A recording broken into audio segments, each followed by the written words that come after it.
গোটা ভারতবর্ষের lifeline train. প্রত্যেক দিন নিজেদের গন্তব্যে পৌঁছতে এই ভারতীয় রেলই একমাত্র ভরসা অনেকেরই। আর এবার বাজেটেও যে কারণে রেলের দিকে বিশেষ নজর দেওয়া হয়েছে। রেলের জন্য বরাদ্দ করা হয়েছে ব্যাপক অর্থ, ঘোষণা কেন্দ্রের।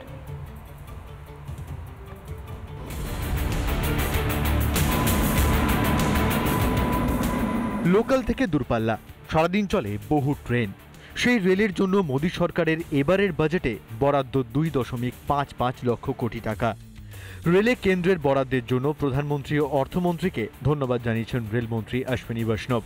About 100 new Amrit Bharat trains will be manufactured as a part of this budgetary exercise.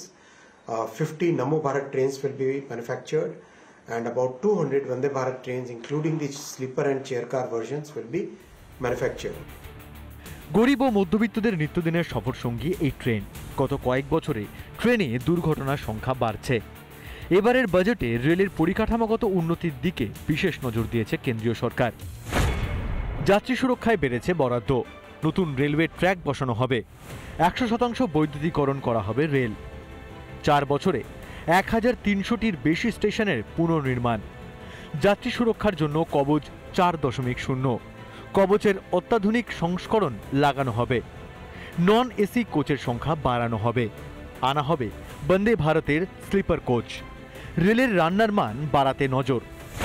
এবারের বাজেট সাধারণ মানুষের বাজেট। আয়করে মধ্যবিত্তকে বড়সড় ছাড়। একইভাবে আম জনতার কথা ভেবে রেলের পরিকাঠামো ও যাত্রী সুরক্ষার উন্নতির ক্ষেত্রে একাধিক পদক্ষেপ নিয়েছে কেন্দ্র। রিপাবলিক বাংলা। তৃতীয়বার মোদী সরকার ক্ষমতায় আসবার পর জনমুখী বাজেট অর্থাৎ পূর্ণাঙ্গ বাজেট পেশ, এবং সেই পূর্ণাঙ্গ বাজেটেই কার্যত আম আদমির দিকেই বিশেষ নজর দেওয়া হয়েছে। তৃতীয়বার ক্ষমতায় আসবার পরই মোদী সরকারের প্রথম এই পূর্ণাঙ্গ বাজেট, যেই বাজেটে ছিল বড় চমক। রীতিমতন আয়করে ছাড়ের দিকেও নজর ছিল মধ্যবিত্তদের, আর সেই আয়করে এবার ছাড়ের ঊর্ধ্বসীমা বাড়িয়ে করা হলো 12 লক্ষ টাকা পর্যন্ত। এমনটাই ঘোষণা করতে শোনা গিয়েছে গতকাল বাজেটে যখন পড়ছিলেন কেন্দ্রীয় অর্থমন্ত্রী Nirmala সীতারামনকে। That there will be no income tax payable up to income of 12 lakh rupees.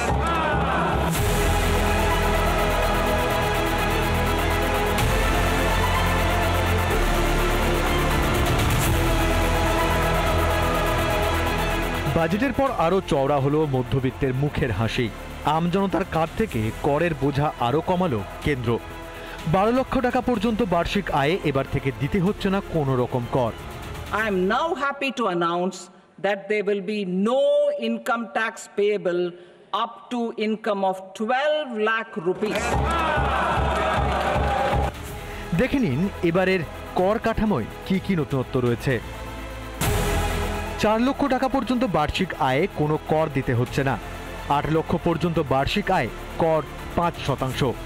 12 লক্ষ পর্যন্ত বার্ষিক আয়ে কর 10%। 16 লক্ষ পর্যন্ত বার্ষিক আয়ে কর 15%। 20 লক্ষ পর্যন্ত বার্ষিক আয়ে কর 20%। 24 লক্ষ পর্যন্ত বার্ষিক আয়ে কর 25%। এবং 24 লক্ষের ওপর বার্ষিক আয় হলে 30% কর দিতে হবে। 12 লক্ষ টাকা পর্যন্ত বার্ষিক আয়ে সম্পূর্ণ কর ছাড় তো থাকছেই। এছাড়াও বেতনভোগী কর্মচারীরা 12,75,000 টাকা পর্যন্ত বার্ষিক আয়ে সম্পূর্ণ কর ছাড় পাবেন। তবে এই সমস্ত সুযোগ সুবিধায় মিলবে নতুন ট্যাক্স রিজিমে, পুরনো ট্যাক্স রিজিমে নয়। আয়করের পাশাপাশি টিডিএস ও টিসিএসেও একাধিক ছাড় রয়েছে এবারের বাজেটে। প্রবীণদের গচ্ছিত অর্থের ওপর সুদ কর ছাড়ের ঊর্ধ্বসীমাও 50,000 থেকে বেড়ে 1 লাখ করা হয়েছে। সামগ্রিক কর কাঠামোরই সরলীকরণ চাইছে কেন্দ্র সরকার। তাই আগামী সপ্তাহে সংসদে পেশ করা হবে নতুন আয়কর বিল।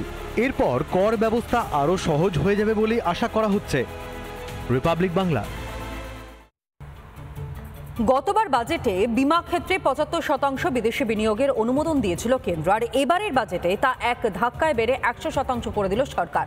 এর ফলে দেশে বিদেশি বিনিয়োগ আরও বাড়বে বলেই আশা প্রকাশ করেছে সরকার। আর এদিকে দেশের অর্থনীতির ক্ষেত্রে এটি আরও একটি যুগান্তকারী পদক্ষেপ হতে পারে বলেও মনে করছেন অর্থনীতিবিদরা।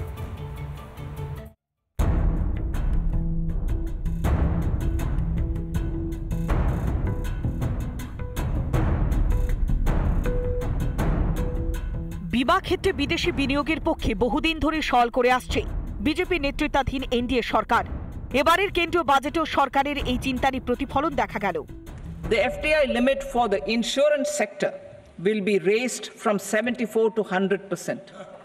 This enhanced limit will be available for those companies which invest the entire premium in India.